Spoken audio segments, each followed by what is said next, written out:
Good evening to all our viewers who are watching Time of the Writer 2021.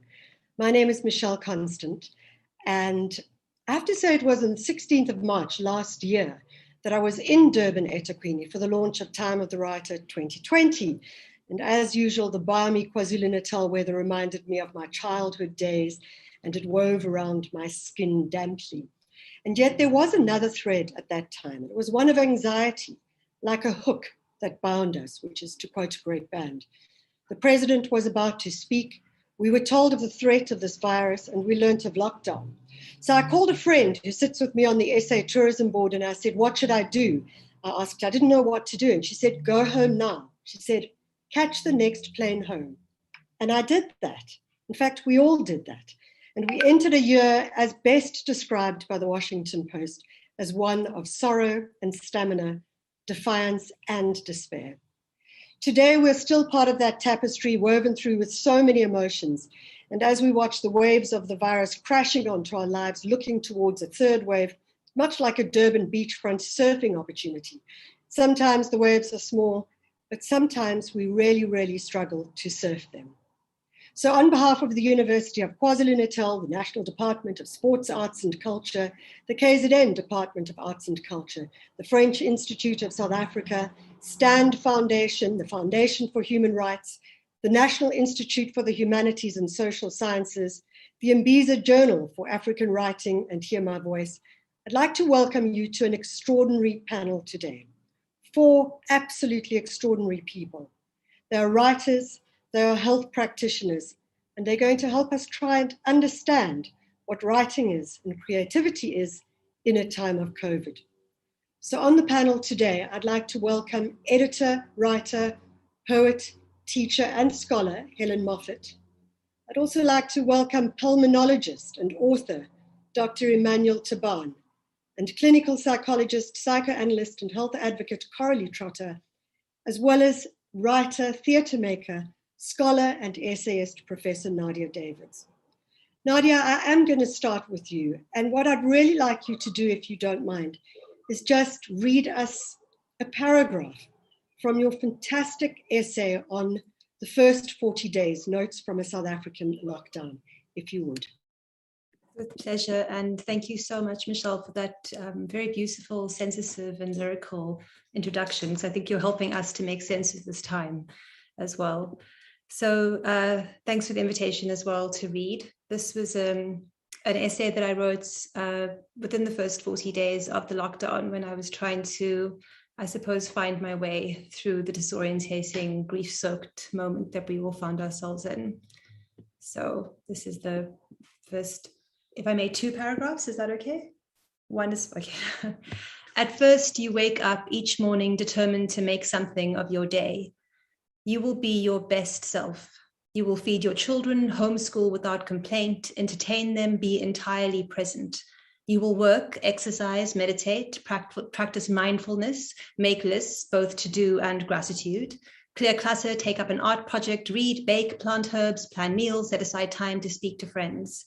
You will obey all the instructions and injunctions of self-care. In doing so, you've been assured you will build resilience. You will defend against despair. By the time the night comes, you never want to hear the word resilience again.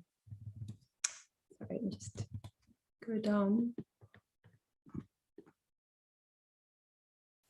Your day takes on a new rhythm. Each morning is thus: read news, heart cracks, mind scrambles, chest tightens, close laptop, wash hands, bake, smell your baby's sweetly damp head.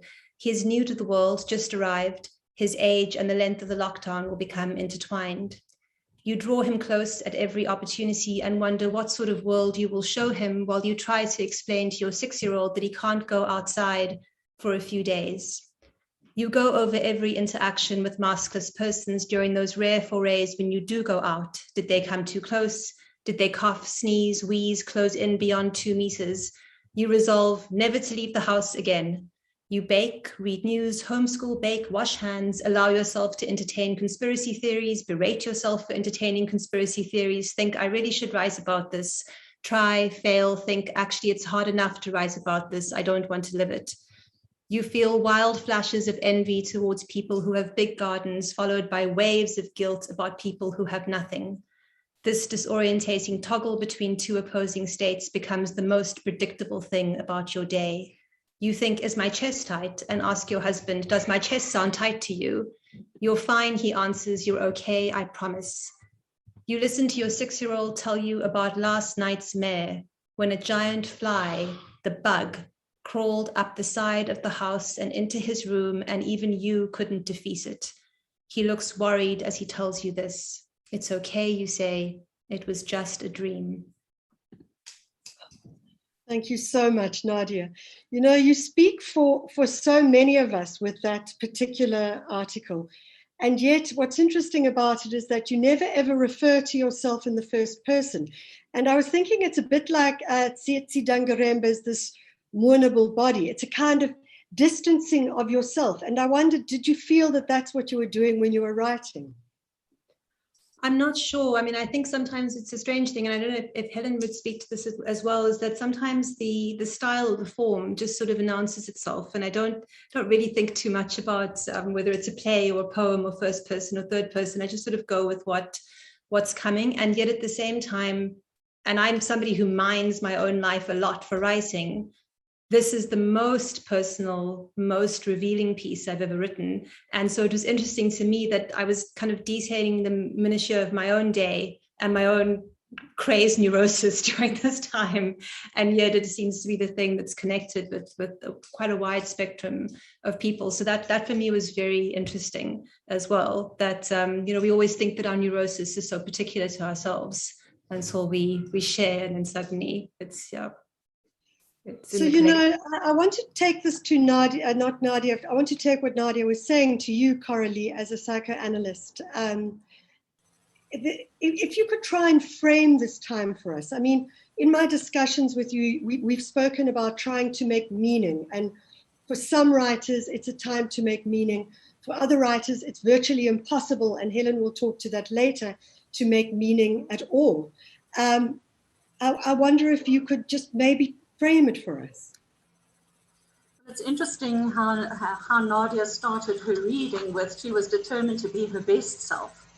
And I think that in the beginning, that was a sort of a common trend, that everybody was going to be their best selves.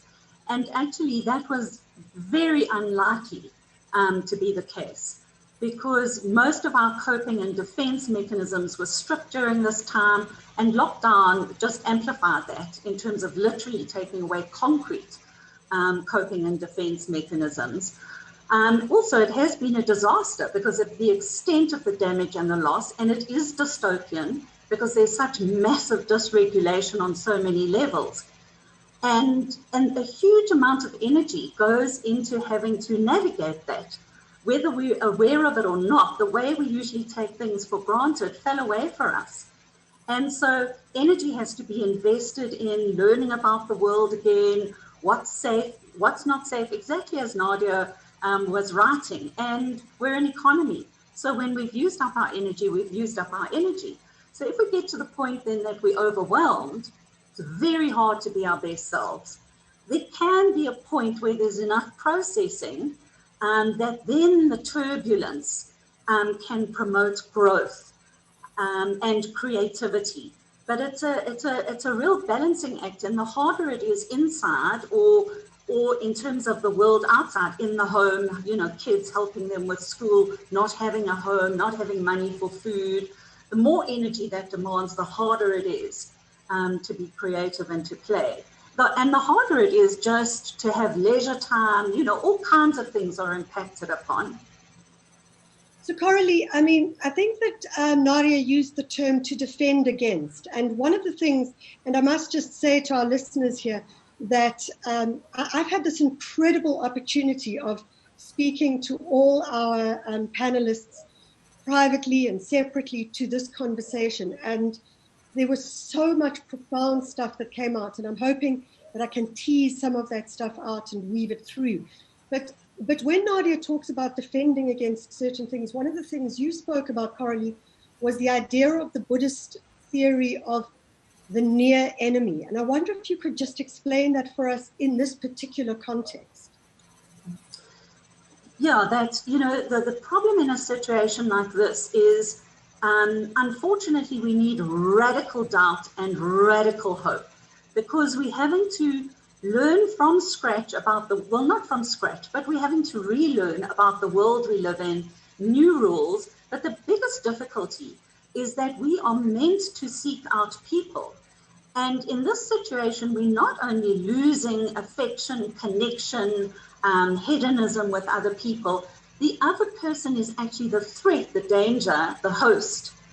And so what that does when people are taking such strain, and you can see it in the world over the last year, is the intolerance of difference and the hatred of difference is amplified. And so it can seem as if the way you're going about something is helpful, but in fact, it's what the Buddhists would call a near enemy, which is it's very close. It looks like the real thing in terms of being able to cope meaningfully, but it's actually not the real thing. So, for example, the denial, this belief that we would be our best selves, that sounds wonderful. Who doesn't want to be their best self? But actually, that was going to be very hard. So then that can become a thing that tortures you, because now on top of struggling to cope, you've also got this version of yourself that's being dented, that you're not being the best version of yourself. And why can't you be the best version of yourself when you've got all this time available? I kept hearing people say that. I've got all this time available, and I'm not doing this, and I'm not doing that. And so that's the kind of thing that's a near enemy, where it seems as if it's helpful, but in fact it's not. And, you know, as the year has gone on, we really now are sitting in a situation of traumatic loss, complex, multi-layered loss. You and I were talking about this, Michelle, before, where it's not just that somebody you love has COVID. It is also that you may not be able to see them. It is also that you can't have the conversations you want to have. So all these layers mount up. And so actually it's got more difficult over the course of a year in terms of being our best selves. Our best selves at the moment are selves that know the world has changed, we've got to learn again, we've got to adapt, and we've got to question. That's what radical doubt is. But radical hope is, I can't articulate what the future will be like yet. I don't even know if I can conceive of it, but there will be a future. So that's the thing about near enemies. You can have a blind faith, the vaccine is going to save us all. That's a near enemy. On the other hand, radical hope is, we don't know how this is going to play out, but we believe there will be a future. I want to take, I think you've raised some really interesting things, and Helen, I'm going to take it to you, because you really have experienced a lot of what Coralie spoke about. You know, the arts practitioner Theaster Gates once suggested that as conditions change, your art transforms. So he says that it may not be the usual nature of your artistic practice. And he talks about the sublimation of body and pain into creativity. Helen, you yourself have experienced COVID. You were talking to us off air about the fact that your sister is finally out and at home after having suffered the most excruciatingly terrible experience of COVID. And I know that when I spoke to you, you spoke about the huge challenge that this experience meant for you in terms of writing. Talk to us a little bit about that. You might have to turn on your mic, Helen. Okay. I'm still feeling for words, and words are supposed to be my job. And I mean, one of the things that this entire pandemic, these surreal experiences have been to absolutely hollow me out as a writer, as an editor, as a reader, as somebody who works with words to make sense of the world. At the moment, I feel emotionally obliterated. I am rubble. I'm overwhelmed with such joy at the same time that the littlest thing will set me off crying and I can't stop. I have the most tremendous survivor guilt. I think our whole family does. Sort of people do not generally walk out of COVID ICU after 65 days. And that was my sister's experience.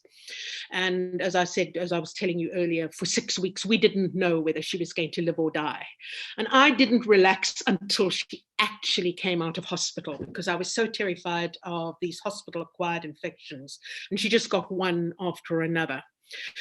But before that, I mean, I have not had a normal pandemic experience, not even the baseline that Coralie is describing, or that beautiful, exquisite sort of domestic translation into the huge that Nadia wrote so beautifully about. Because before the lockdown even started, I got sick. I had COVID back in the days when nobody knew what it was, when I couldn't get, my GP had to manage me long distance. People said, go see a doctor. And I was like, how? I was so sick, I couldn't drive for 3 months. I live alone. People said, we'll drive you to your doctor. I said, are you kidding? I wouldn't get into your car if I had suspected meningitis or polio. Then they said, call an ambulance. And the night I did nearly call an ambulance, my O2 sat levels were so low that I couldn't read the numbers on my cell phone or my landline. They were just hieroglyphics. I remember looking at them and thinking, I don't know how to call an ambulance. So, so everybody else was sort of like doing, learning how to work Zoom and taking place on online classes and those sorts of things. And I was like, I can't breathe. And running a temperature, sort of a fever every single day for about 6 weeks. So, and then I got long COVID, and nobody knew what that was back in April either.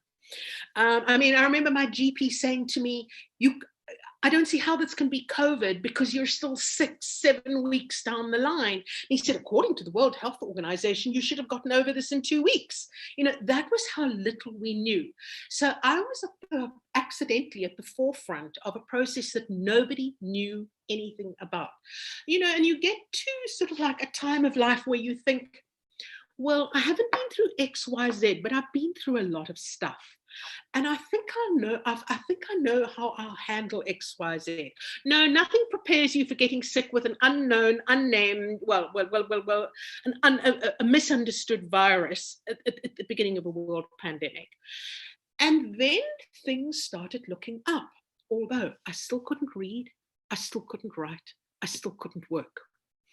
And we didn't know whether it was brain fog or the shock of the near enemy. And we didn't know whether it was the kind of emotional attrition Nadia describes. And then, then came the second wave. And my sister got infected with the variant in the second wave and was hospitalized within 36 hours and sent up to ICU almost immediately.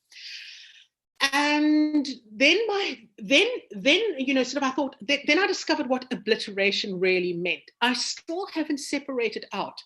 Dr. Taban and Coralie, you'll be interested in this. To this day, when people say to me, how are you? I say, the physio is going really well and her O2 sat levels are normal. Because that's my whole reality. That my sister lived and that she's still alive and that she has months of recovery ahead of her, but it's recovery. And then sort of then also, how do I write stories when I'm living something nobody would believe? Dr. Taban, his own story, which is extraordinary. I'm busy reading his book at the moment, and I'll let him speak to his own experience.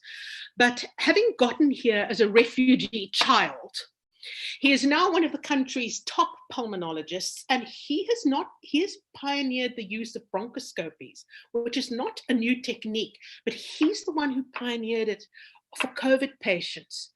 Well, one of his colleagues did it on my sister and it saved her life. And this is the point at which, sorry, I warned you this would all happen. Sorry.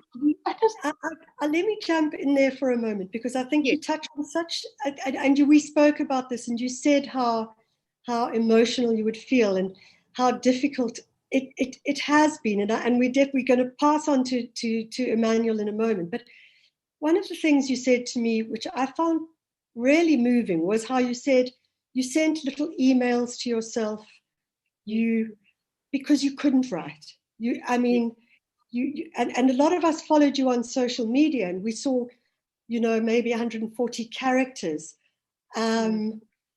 It was so extraordinary, like how you did that, kept us involved in your life, and not through masses of writing, but through small moments.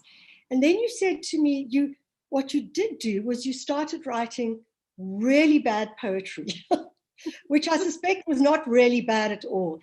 And I wondered if you could maybe just read one of those poems for us. I can. The problem is that every single time I've tried to call one up on the screen, I have lost this window. Okay. So what I'm going to do is I'm going to recite one that I said every single night, and therefore I know it off by heart. Yeah. Try not to cry again. Sorry, Nadia, your writing, by the way, your writing was so beautiful that I started crying while you were reading, and now, of course, I can't stop. But the poem goes something like this, and it's pretty approximate. Come back.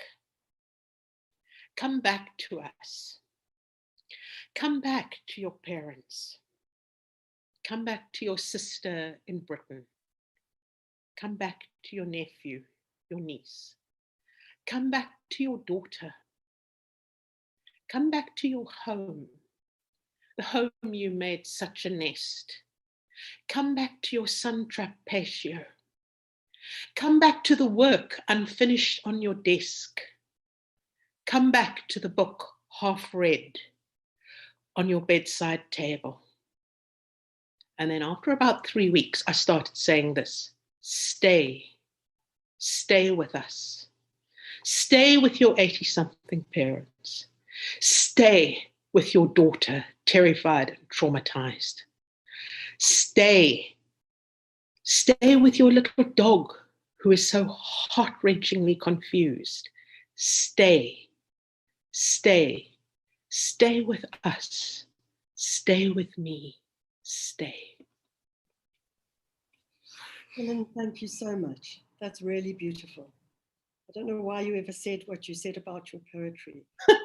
No, the one thing you did say, Helen, and I'm going to take it to you, Emmanuel, is Helen wrote about saying, I've learnt the profound humility of owing my happiness to complete strangers. My family and I are in an enormous karmic debt to people that we will most likely never meet or be able to thank in person. And I suppose the fact that you are on the same panel together, Emmanuel, is a huge opportunity for all of us. But what I wanted to ask you, Emmanuel, is that as someone whose work as a pulmonologist has saved lives during COVID, either directly or, as Helen said, indirectly, in many ways, in the book that you write, and Helen noted it, that it is this extraordinary story about a journey of a young 15-year-old who moves all the way from, or walks and travels from South Sudan to South Africa as a refugee. But you only talk very briefly at the end of the book about COVID. And I know we have discussed some of the reasons as to why, but I wondered if you felt that the work that you've done during COVID, which has been enormous, is a way of repaying your own karmic debt. Thank you. You see, the problem with COVID, as a doctor, you felt like an army who've been sent to the front line with no ammunition, not knowing who is your enemy, who to shoot. But your enemy was, it exists, but you can't see your enemy. And that was the problem with the COVID. As a medical professional, we're actually grappling with the same anxiety as the public, because we didn't know what to do with the enemy that's sitting in front of us. And I think for me, that was quite a very difficult moment in my life. And the reason that you don't only dealing with the patient as a COVID, you're dealing about the fear of your own life of contracting the virus. That's the first thing, because we didn't know how much about the virus. There was less information. What you're getting from China, Europe, mortality was very high. So you as a doctor, as a person, husband, uncle, brother, sister, you worried about your own mortality. That's the first thing. And the second thing, you worried about your patient who is lying there helpless, who doesn't know what will happen to them. And thirdly, of course, you're having problems of that the family cannot visit. Now, this patient is in the hospital, is isolated from their loved ones. And that's a very, very difficult moment to any human beings. Imagine yourself lying in ICU bed, connected on a ventilator with the tubes over your throat. You can't speak, you can't see. You only rely on the mercy of strangers, people that you don't know whether they care or they don't care about you. And that was the difficult moment about COVID. And of course, not forgetting about when our ICU gets saturated, you come to the hospital and then it says, sorry, I got no life support for you. And that reflects on my own mortality. What happened to me one day? What if I present the hospital and I pick up COVID and present the hospital and there's no ventilator for me? What does that mean? Does that mean somebody else must be disconnected because I'm a doctor, then I must take over their life support? Do I have somebody to look after me if I don't look after their loved one properly? So it's a very difficult question. And as a writer, of course, it's very difficult. You know, we are graphing different, we are kind of experiencing different kind of situation with the COVID. Most people, they have time, what you call expansive time. Their time actually, they have a limited amount of time in their hands. But as a doctor, I found out that my time, my day was shrink to almost 6 to 1 hour a day. You don't know how quick the time goes. And that was a problem. And I wish I could have written 15 chapters about COVID. Maybe in a year time, I could write another book full of COVID because there's so much to write. But my time was constricted, and that was the really problems. And for Helen's sister, that was, I do feel what you went through. And for your sister to survive for 65 days in the hospital, in ventilator, that was very amazing. Really, that I think, for me, that was quite a good care. And of course, it was a great that, you know, I mean, I could able to get my mind together because my biggest concern was initially, I needed to publish my book. That was my big thing. I want to publish my book. And of course, when COVID came, when Ramaphosa about to speak in March, the biggest issue was for me was the COVID has messed up my life. And the first thing was to go on depression. I was going to depression, I lost interest. And my wife told me, patients currently need you. I don't think your book is very important at this moment. You are the pulmonologist, focus on the task on hand. And I took that courage and did all that I could do. And fortunate that it turned out to save quite a lot of lives. And greatly, I'm very grateful that I was able to do what I would do. And most of my colleagues around the country able to perform the same procedures to save so many lives. And that's for me, time in writing with COVID. It means different thing to different people. It means different level of anxiety to different people. Some are having anxiety, some goes to depression, others have normal lives, others have more better life. So it depends how you look for it. But after COVID, our life shall never be the same. You know, Emmanuel, you talk about time and writing and COVID. And I know Helen has mentioned how for her time almost expanded. And you've told me how time almost shrank and you still managed to write a book in the time that you were working. I mean, I think you told me that 24 hours became like 4 hours. And yes. So, Coralie, I want to take this idea to you because this idea of time shrinking, expanding like a concertina, when we need to use our creativity, it's an interesting one because it does talk in many ways to the idea of how you use your time. And you were talking to me about the idea of the Linus blanket theory and how we can use creativity almost as a Linus blanket. I wonder if you could just sort of tease that apart a little bit for us. Yes, just in terms of what both Emmanuel and Helen have said, one of the really difficult things in terms of why the world is not going to be the same is we've been so focused on saving people's lives that their mental health has, although it sort of does get mentioned, has basically been lost in all of this. And so our mental health going forward is going to be very, very problematic. We're going to have fallout for a long time. And so part of this idea about time is because we're not meant to be locked down. We're not neurologically wired to be away from other people and to be locked down. And also, like in terms of what Helen is describing, that is a very, very intense experience where cortisol will have been raised. So we're also not meant to be in that terrible sense of danger and threat for such a long period of time. So when we lock down, time can do all kinds of things, and the level of threat, as Emmanuel was saying, varies from one individual to another. So the idea about Linus's blanket, and I've thought a lot about this since I spoke to you, Michelle.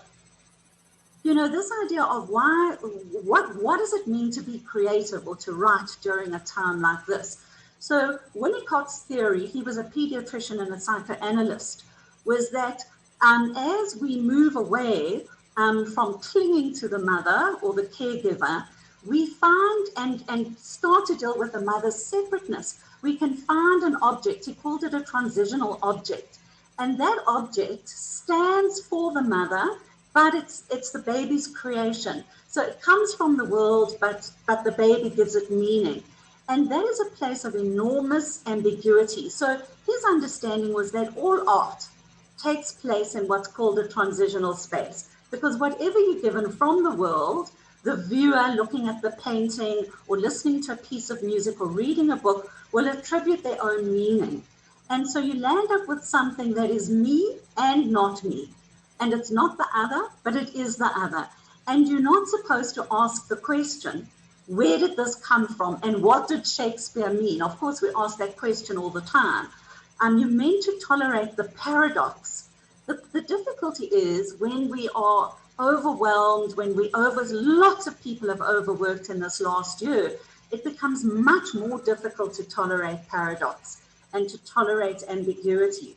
And it's in that space that you really have, it's called space without boundary, that if you enter that space of ambiguity, there's an endless bounty of meaning and creativity that's available to you. So I think there's been a sort of a conflict between, on the one hand, having to manage the world, and then people wanting to use the time well and underestimating how overwhelmed they are. And as you're describing, Helen, you can, from that place of real pain, maybe create something. So it's, there are no rules about this. But the less we can tolerate paradox and ambiguity, the harder it is to play and to really be creative.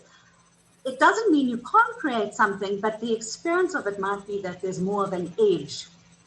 It loses some of that fundamental playfulness. And maybe some of that playfulness, I mean, when we talk about a Linus blanket, is that you first have the blanket for comfort, and then you have the blanket later for creation and giving to other people and the like. Nadia, Coralie nailed it when she spoke about mental health. And I know certainly in all my work at SFM, it's come up again and again and again, is the issue of mental health in a time like this. And I was reading a journalist called Ali Volpe, and she wrote this thing about toxic positivity.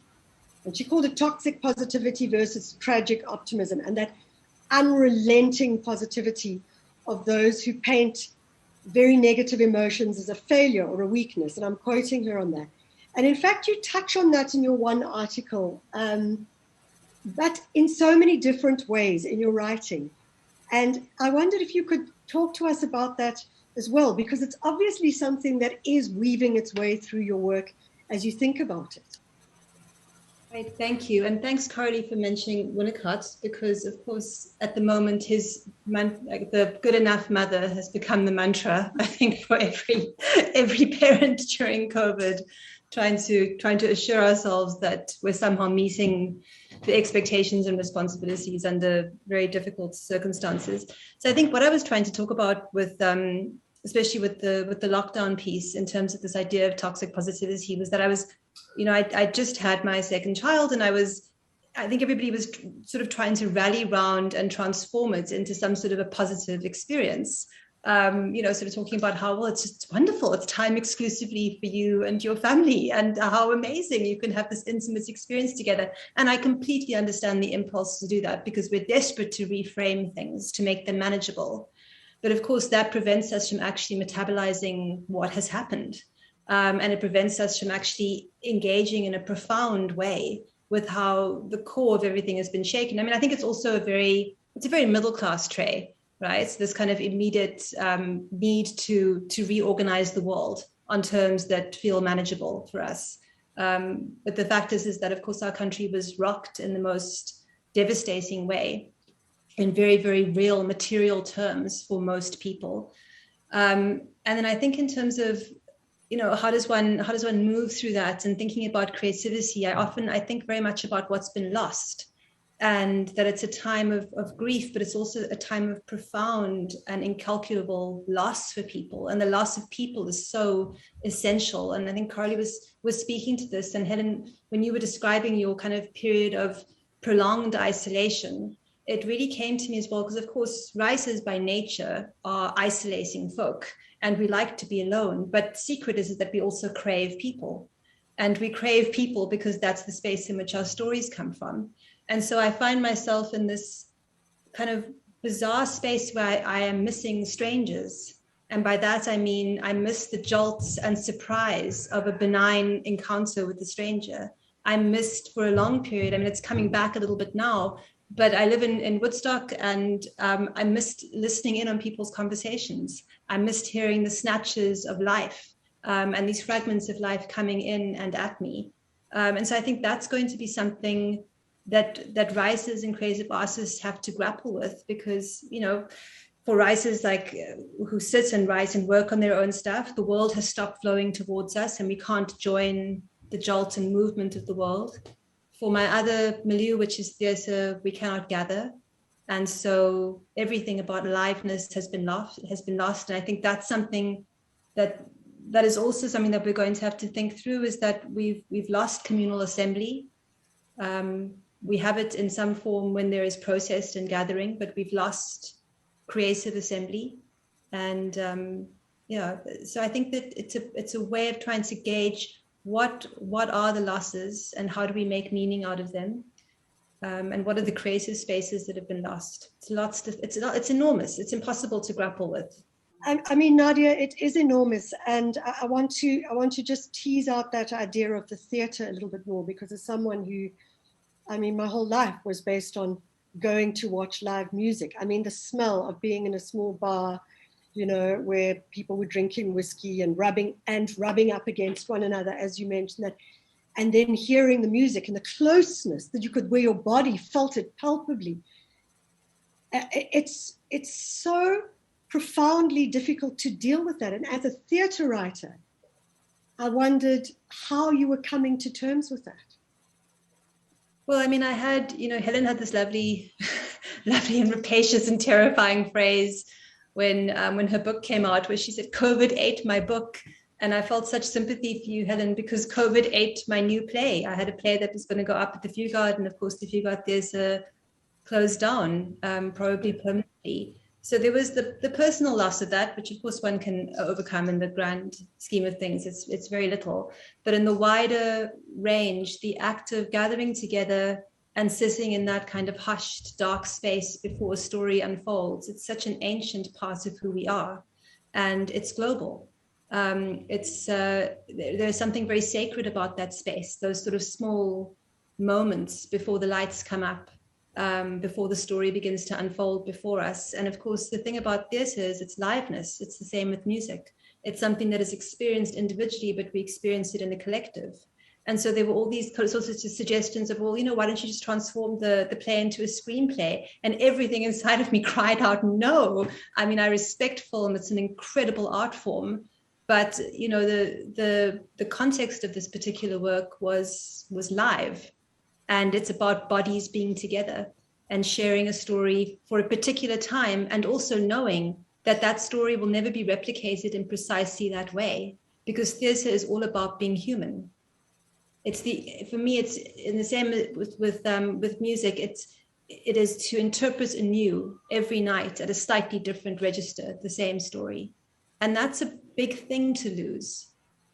It's a big thing because it's something we've all been doing for millennia.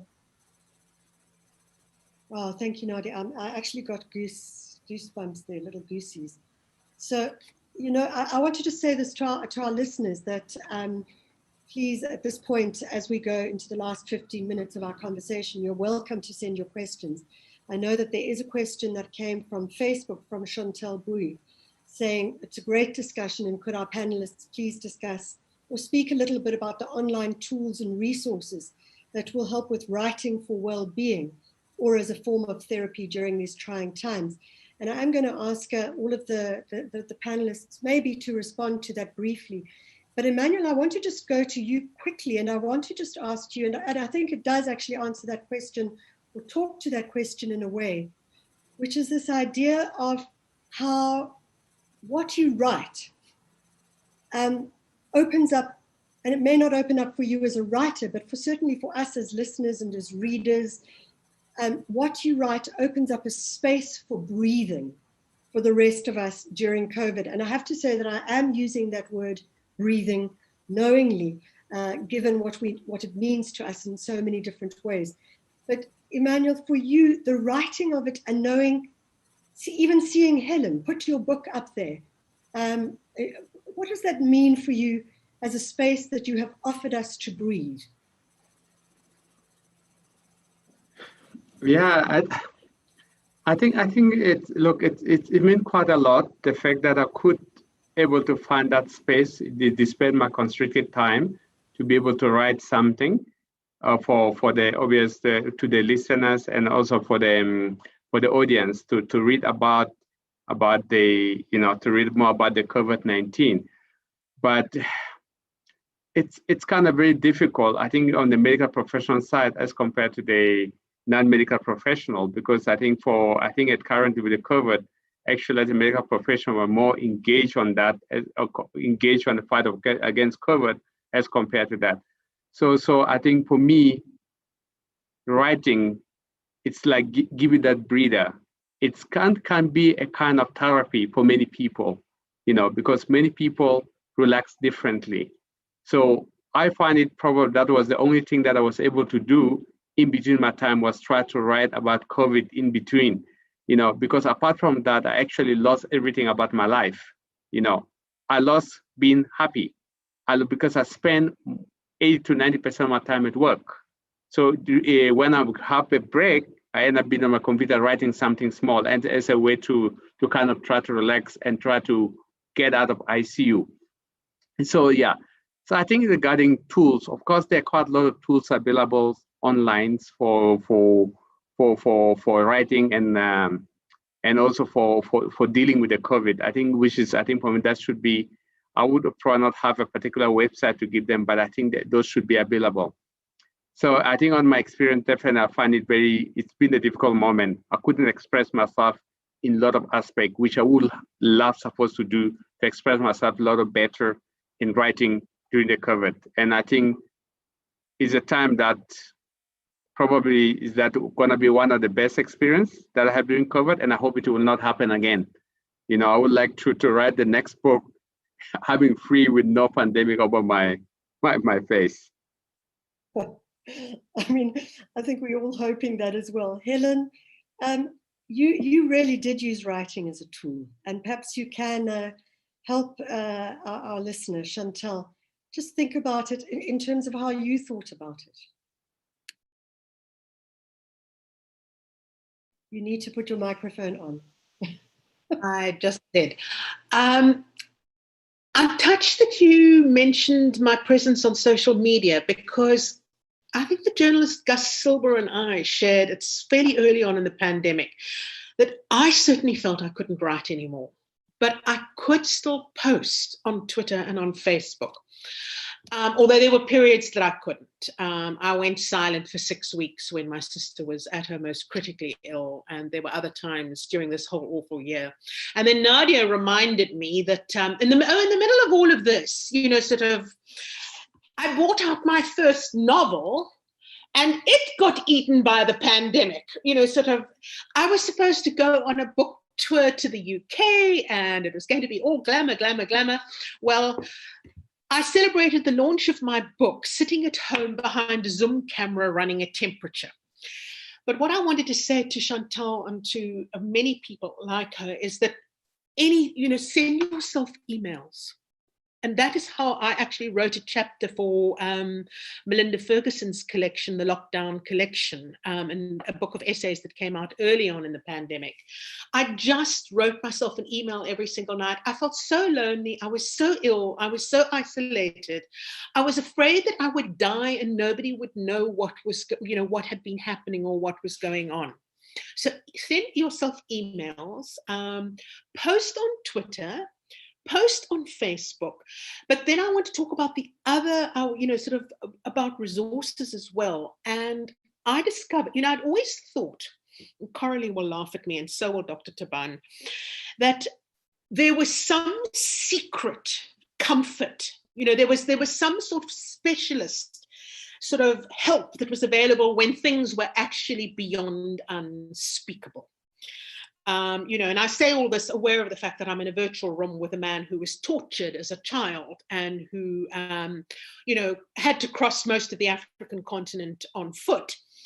But nonetheless, as I said very angrily to one rather disconnected individual who told me she was sorry, that she regretted that I was so fearful while my sister was so ill. And I said, you try wondering every minute of every hour of every day of every week of every month whether or not somebody you love is going to live or die. Then come tell me what fear is. But I thought that there was a secret handshake. There isn't. I found all of the ordinary things: cups of tea, a children's book, going out and planting something in the garden,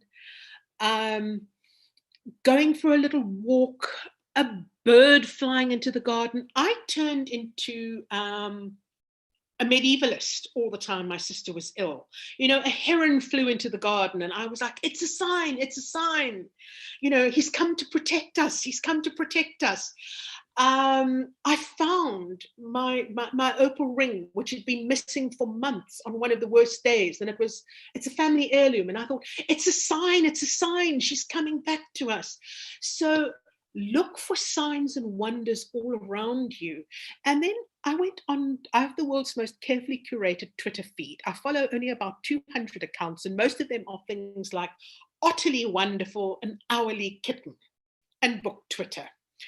And Chantal, find your favorite kitten and puppy sites and bookmark them. And when things are or nature pics, I've got a Scottish wildlife photographer on my Twitter feed, and go to these spaces and you'll find that they replenish you just this much, but they enable you to get through the next hour. And then you think, oh, I can write about this.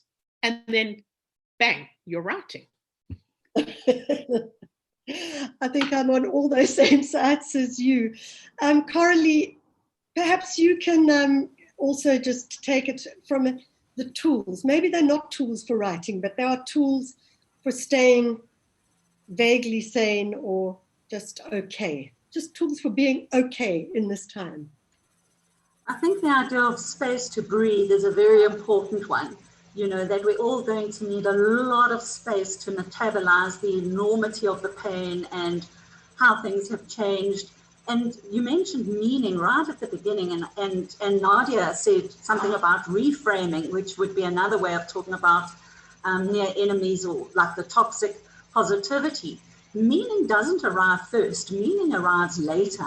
We first have to create the space to breathe, and we have to digest as much as possible of what's going on and then rest when it's too much.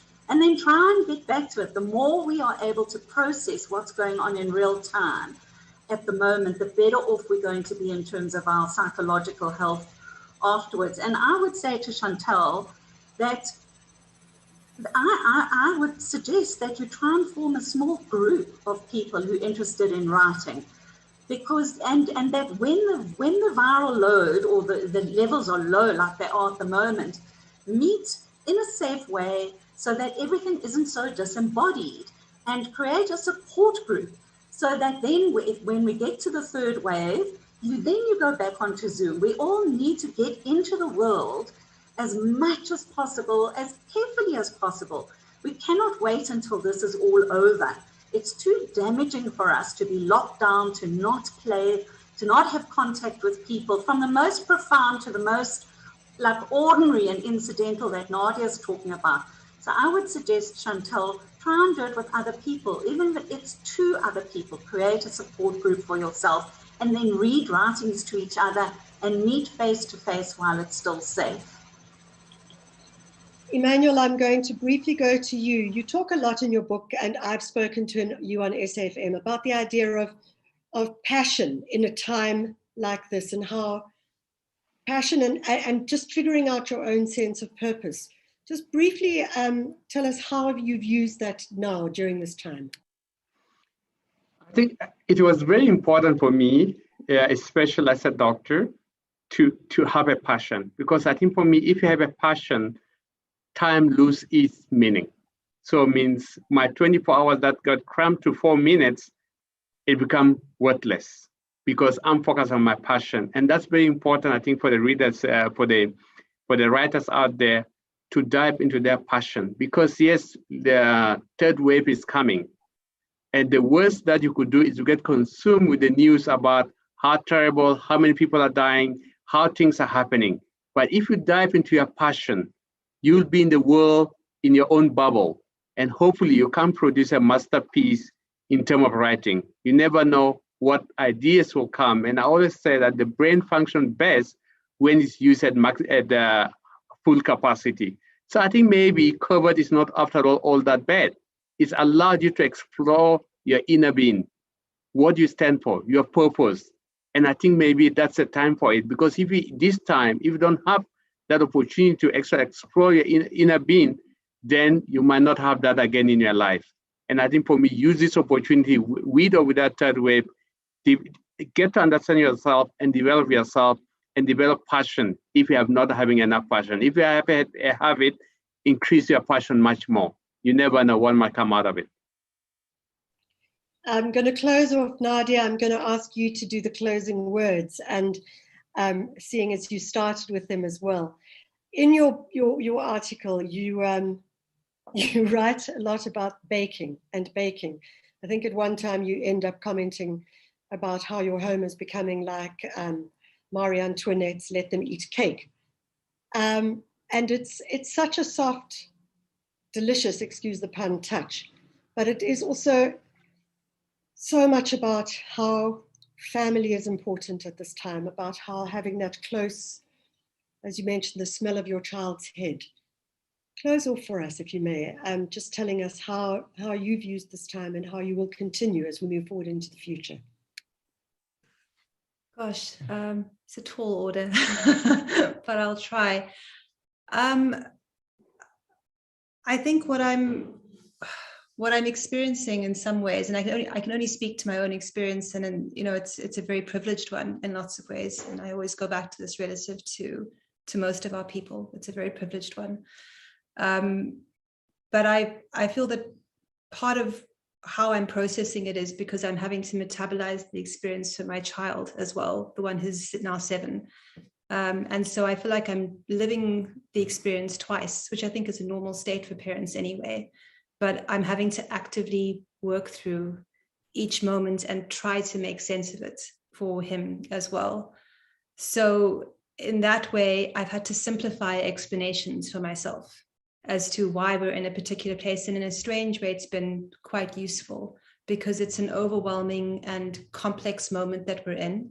But if you reach for the kind of quite simple phrasing, we wear masks because it makes everyone safer. we're staying away from each other so that we can keep each other safer, but these are the ways we can be together. Just these very, very basic ways of explaining things, I think, has given me a kind of a rootedness. I will say that, just to the question from the audience member, that I follow something on Twitter called the Nap Ministry. And I urge everybody to follow this wonderful Twitter account, which basically advocates for naps and calls napping a portal. And I don't just say this as a ragged and stressed parent, but I think we don't afford ourselves enough rest.